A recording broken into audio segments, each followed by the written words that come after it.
Hello beautiful people and welcome back to my channel. So I'm seeing a ton of new people, which is so exciting. So if you're new here, please don't forget to subscribe and I hope you like it. All my links for everything are gonna be below, so we'll just get right into it. So I wanna kind of give you an idea of the book, Hard Work Pays Off by Fraser. It's been long anticipated, everyone's super excited about it, and I wanna kind of give you a few main takeaways.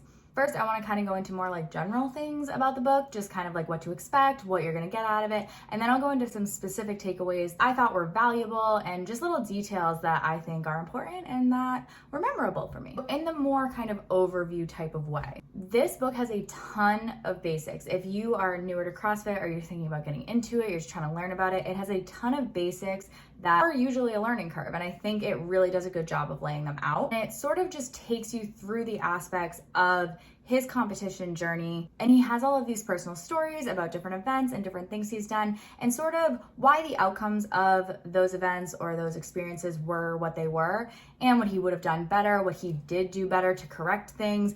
I thought that was interesting and I like hearing about that. And I do also like the way that he sort of can pick that out about himself, about what he could have done better, or calling himself out on certain mindsets he had about nutrition or eating a pint of Ben & Jerry's every night, things like that. So I appreciated that. Actually, I think that a lot of this book's value is what it says on the back. It says it's a guide. And I think that it's a really good reference guide. Reading it straight through, there's a lot of diagrams, there's a lot of kind of just workouts and recipes and things like that. And I really like that. But as a straight through read, it doesn't read just like a novel typically would. It's a little bit more choppy. So I think the value of the book really is that it's a reference point for a lot of different things. I think that if you're a coach or you have a coach that is worth their salt, a lot of the principles in this book are very basic. They're very introductory, and someone that is, again, worth their salt is gonna know a lot of these things. However, if you're doing it on your own, or if you're newer, or you're just trying to kind of figure out what this whole competing thing is all about, or CrossFit in general, I think that it does a really good job of laying that out, and I think you could learn a lot from it in that sense. I don't know that a super experienced coach or a super high level athlete is going to have any groundbreaking things from this. Maybe they will. I could be totally wrong on that, but a lot of the principles on the flip side of that, they're really easy to understand. So I'll get more into that in kind of the more specific takeaways. Overall, it's a super quick read. A lot of workouts, a lot of recipes, a lot of little antidotes, and I think that the way it's laid out is choppy and you could read it kind of in and out, back and forth, however you wanted to. So some more like little details that I thought were really interesting and stood out to me. One of the best things that I saw in the book was he talks about swimming a little bit, and he says something that kind of stuck with me, and it's that swimming is infrequent, but it's 100% likely. That's only interesting because with CrossFit, a lot of people will train pretty much everything but swimming, and at the games, there's always one swim event, but nothing else really along that journey is gonna involve too much swimming. And he says that people confuse the frequency with the likelihood because people will not train for it,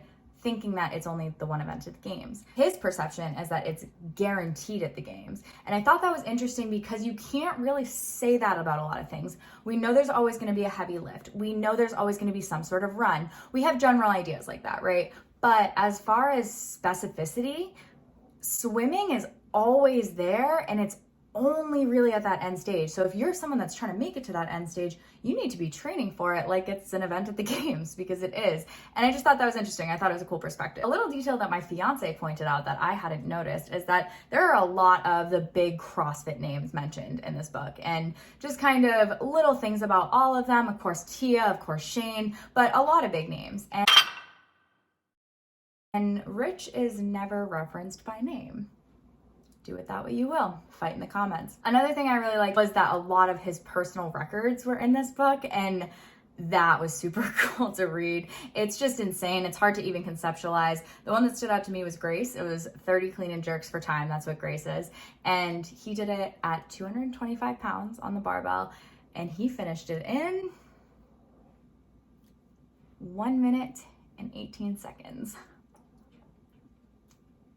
Dear God. If you want to read about like the craziest of the crazy, it's all on paper there. It's crazy that any human can do these things this quickly or this well. It's nuts. My overall opinion is that this book is phenomenal at laying out really basic principles of CrossFit that you need to understand if you want to progress in the sport. I think it does an awesome job of that.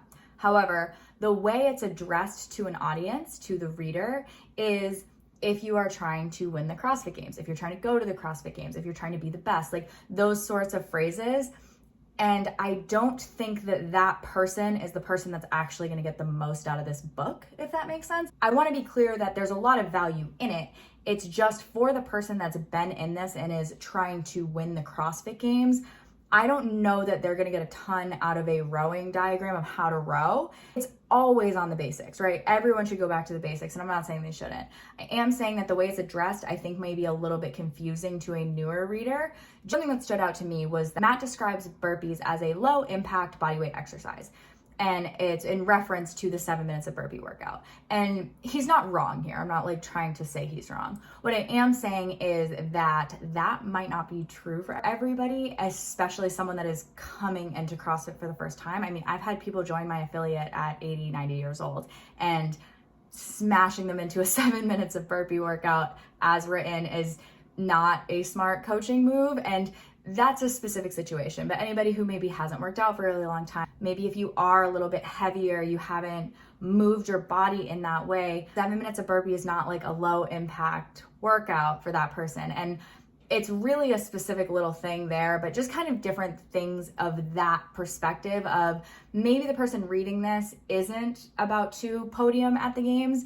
And I think that it's written to that person in the sense of the information is going to be the most value to them, but it's sort of addressed in the competitor way. I also think that everything in the book, like as the reader, you can figure out if that's addressed to you or not. I don't think it's like a massive issue. Overall, I think it's a fabulous reference book. I think it's really, really good for anybody looking to learn about the basics. If you're newer to CrossFit, if you're thinking about joining, or if you're thinking about taking that next step into beginning to compete. Maybe you're just taking classes right now, like 1 to 3 times a week, and you're looking to get a little bit more serious. This gives you a fabulous perspective of what that entails, and also what it entails to begin competing and maybe doing like a local competition versus what, you know, Matt Fraser's training looks like, because that's not going to be the same thing. This is fabulous for kind of giving you a basic black and white version of this is what it takes. And I also think that it's an easy enough read that if you're even interested in it, I would say go for it. Let me know, are you gonna read it? Do you have any thoughts? What do you think about Rich and Matt's relationship? That's always a good internet starter. I hope you enjoyed this video, and if you haven't already, please like it. Have a wonderful rest of your day, guys. Bye.